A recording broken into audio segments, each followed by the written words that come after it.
Why do they have to be like this? The question hangs in the air like a song stuck on repeat. A melody I never asked for but can't turn off. Out of 10 men I know, 8 fall into the exact same mold. As if someone handed out an instruction manual on how to be a man, and most of them just followed it page by page. I don't know why. I honestly wish I could find out. We, women, always seem to be ahead. Not in the sense of superiority. It's not about that. But when it comes to maturity, the gap is undeniable. While they are still stumbling on their first words, we're already mapping out our next chapters. We grow fast. We talk early. We hit adolescence before them. And once puberty ends, we rush through that door into adulthood, finding jobs, fighting for education, dreaming of building our own families. Because, for many of us, motherhood isn't just a possibility. It's part of that next step, another form of growing up.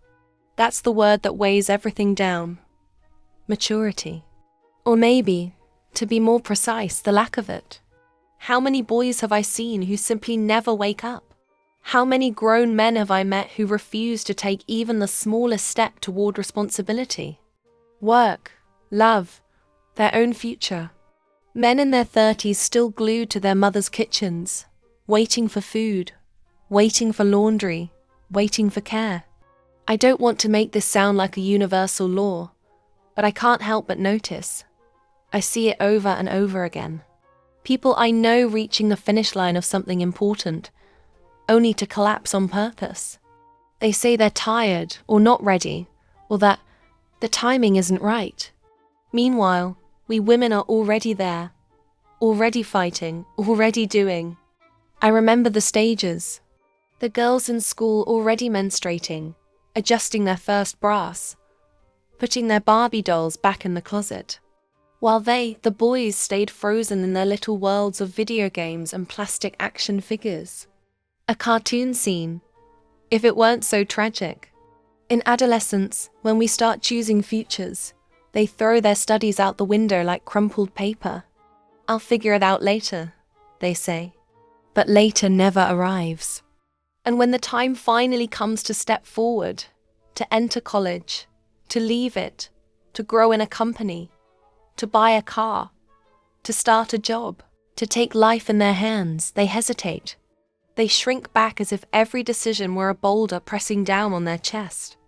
I once had a friend who told me, with absolute certainty, I would never marry a man who couldn't give me, at the very least, the same quality of life my father gave me. At the time, I thought she was being extreme. Now, I understand her perfectly. Because what I've seen is not just hesitation. It's not only fear. It's the deliberate choice of postponement. Not lack of opportunity. Not bad luck. Choice. While we're walking around the house in high heels and lipstick rehearsing for a new life, they're still crawling around in their diapers of fear, sucking on pacifiers of insecurity. We're paying for the movie tickets, buying the popcorn, filling the gas tanks in their cars. And I wonder, do they feel ashamed? Or do they think we're foolish for running after them anyway, carrying both our lives and theirs on our shoulders? And yet, here's the cruel part, we love them. Despite everything, we love them. That love has its limits. How long can love fill an empty stomach? How long can love pretend the world is a fairy tale? Love is sweet, yes, but it doesn't pay the bills. It doesn't guarantee stability. It doesn't lay the bricks of a future. Sure, I know men who are strong, determined, courageous. Men who stepped up, who made choices, who grew. But here's the catch. Those men are already taken, already committed. They're not available. Not part of this endless sea of indecisive boys wearing men's clothing. Immaturity. That word beats like a drum. The more we try to talk, to guide, to encourage, the more they shrink back. They get defensive. They say everyone's pressuring them, that life feels too heavy, that no one understands how hard it is to be in their shoes. They accuse us of comparing them to others, of diminishing their efforts, of always trying to place ourselves above them. And maybe part of it is true. But reality remains. Excuses don't build futures. Excuses are not a life plan. Excuses are just noise filling the silence of wasted time. And I'll confess, sometimes I wish there was a magic technique to wake them up. A secret code, a hidden button that could flip their switch from boy to man. If they're really as intelligent as they love to claim, then why not prove it with actions? Commitment. That's all we ask. Commitment to life, to plans, to the future. I would even be willing to play dumb for a while, to act like the immature one, just for the pleasure of seeing him take the lead and say, "See? This is how it's done." Just once, I'd like to hear that. To the men reading this now, let me be clear. This isn't a universal accusation. There are exceptions. There are men who chose to grow, to take responsibility, to build something real. But if this text is making you uncomfortable, if you're squirming while you listen, maybe the shoe fits. Maybe it's time to look in the mirror and ask, how long am I going to postpone my own life? How long will I let my mother wash my clothes while time drains away? How long will I pretend that maturity is a prison, when in fact it's the only path to true freedom? Because growing up doesn't mean killing joy. It doesn't mean burying youth. It means finally owning yourself. It means looking a woman in the eyes and saying, I have a plan. I know where I'm going.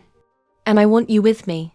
Maturity is about transforming insecurity into responsibility, fear into courage, procrastination into decision. If that awakening never happens, the risk is being trapped forever in an infantile loop, while we women keep walking forward, building our worlds alone. In the end, maturity isn't really about men or women. It's about time. And time doesn't wait. Time doesn't tolerate excuses. Growing up is inevitable. But taking responsibility, that's a choice. Every choice avoided is a life unlived. And life doesn't send warning letters. It doesn't give a countdown. Suddenly, the tomorrow you thought was endless becomes yesterday. And you realize too late that you were stuck in pause mode while everyone else kept moving. And here's the last uncomfortable question. Is immaturity only theirs? Or are we, in some twisted way, accomplices? Do we sustain their delays, cover their gaps, silence our frustrations just to keep the illusion alive? Maybe the hard truth is that we've been feeding the very behavior we complain about. Maybe the fairy tale is as much ours as theirs. And realizing that stings. So if you've made it this far, it means something in these words hit you. Maybe you saw yourself. Maybe you saw someone you know. Either way, don't let this conversation die here. Click subscribe, hit the bell icon so you won't miss the next story, and share this video with someone who needs to hear it. Because maturity might take years, but awareness starts now.